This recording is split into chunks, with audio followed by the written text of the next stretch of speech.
All right, for almost 20 years, Run-D.M.C. was probably the most important, one of the most important groups in hip-hop. I think he numbers may be off a little bit. It might be like 30. What are you talking about? A decade. They've been around for 30 years. Well, 1983 to 2002 is 2000, right? Yes. Okay. Yes. Run-D.M.C. They're awesome, straight out of Hollis, Queens originally. Yes, Queens, became New a York. global force.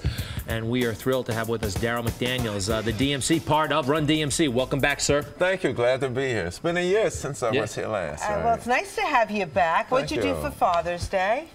We went to this restaurant called Philippe's. Sounds it's awesome. Mr. Chow's brother. They had a fight, and he went. That's what I heard. Oh, yeah, like Chinese food. It's delicious. Yeah, it's really, it's really place. good. They got the best chicken satay. Do you talk to Reverend Run very often, or what's up? No, he's a TV star guy. Yeah, so you guys are... No, I'm always on the road. I'm on the road probably 20 days out the month touring. That's a lot. Yeah, I love the stage.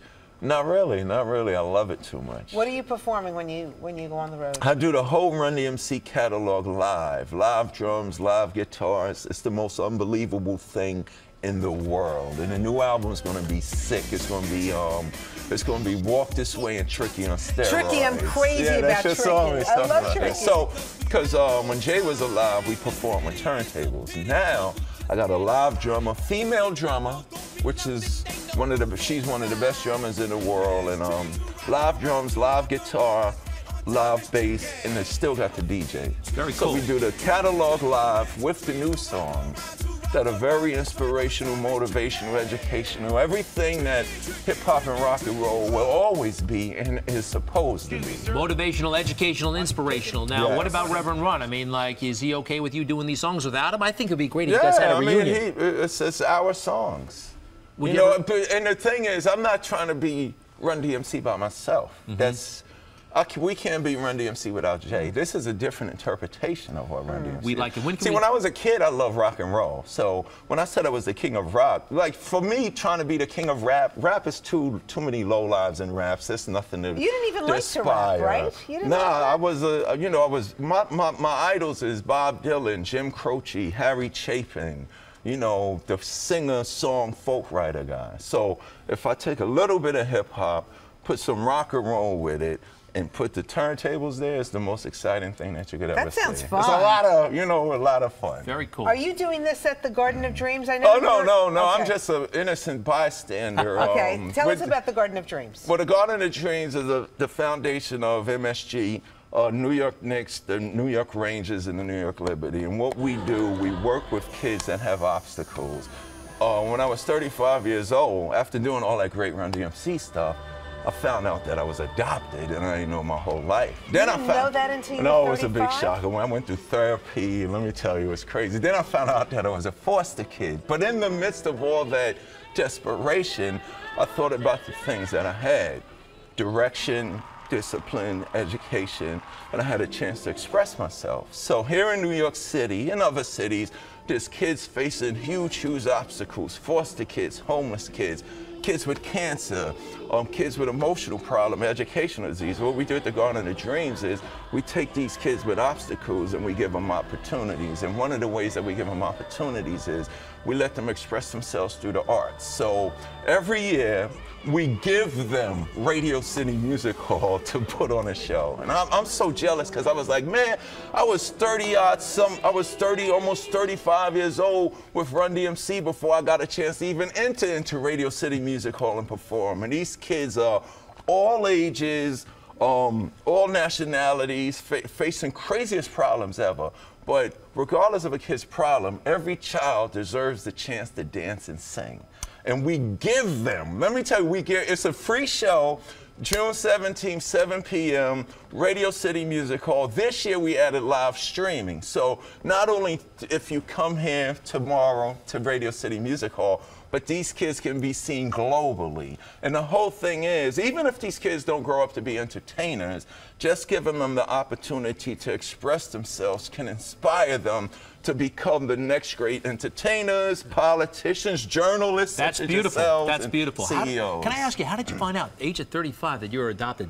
I mean, well, how did you get the news? It was a crazy story. I'm getting ready to put my life story on Broadway, too. Not the DMC story. So something happened before Run-D.M.C. and something real crazy happened after. But how I found out was I was an alcoholic, suicidal, metaphysical, spiritual wreck. I wanted to kill myself. Even with all that success from Run-D.M.C.? Yeah. I didn't realize that, you know, success without significance means nothing. But I just woke up one morning and said, if I'm here just to be the king of rock, this is junk, this is bull. And my friends thought it was crazy. It was like, you're DMC or Run-D.M.C., first to go gold, first to go platinum. But I was like, okay, whatever. And then I said, if I die tomorrow, people know the DMC story. I'm the king of rock, the best MC to ever rock the microphone. There will never be an MC better than me. But nobody knows about the little boy Darryl. So just in case, I said, just in case I do commit suicide or if I do jump off the building, I want people to know about me. So I called my mom's up and I was like, yo, Mom, I'm writing a book. I know my birthday's May 31st, 1964, but just to make it more interesting for the reader, a couple of details. How much did I weigh? What time was I born? What hospital? She told me those 3 things. Hung up the phone. I'm sitting there typing away. Hour goes by, the phone rings, it's my mother and father. They get on and just say this to me. Hey, son, hey, dad, hey, what's happening? Well, we have something else to tell you. This is at age 35 over the telephone. I'm a metaphysical, suicidal, alcoholic, spiritual wreck.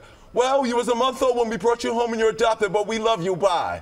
Oh, my goodness. And that just started a whole thing, but then, you know, what happened is what I want to do with adoption and foster care or any unfortunate situation, I didn't mean for this to rhyme, but if you remove the guilt and shame, you remove the pain. You know what I'm saying? So I thought about my life, okay, and when I finally met my birth mother, which is what the play is also going to be about, she said, I know you're dying there. You know, I know you're wondering why I gave you up. And I'm like, yeah, that's an understatement. And she just said these words, to give you a chance. And I was like, lady, you gave me one hell of a chance because look at me. I became the king of rock and roll. Darryl, that's an incredible story. And that's what we're doing. That's why I work with the Garden of Dreams Foundation, because regardless of the kid's situation, they deserve a chance to be the next great you and me's. Wow. Everybody's got something. You got a lot, man. That's, it's a lot. I went to therapy. Men don't like going to therapy. I'd suggest you go to therapy. All right. Are there tickets still for this? It's a free show. That's why I'm here to tell people in New York City tomorrow, Radio City Music Hall, a free show. Everybody in New York should show up. What and time? if you don't show up, 7 p.m. Okay. This is awesome. Yes. This guy's good. Thank you very much. This guy is good.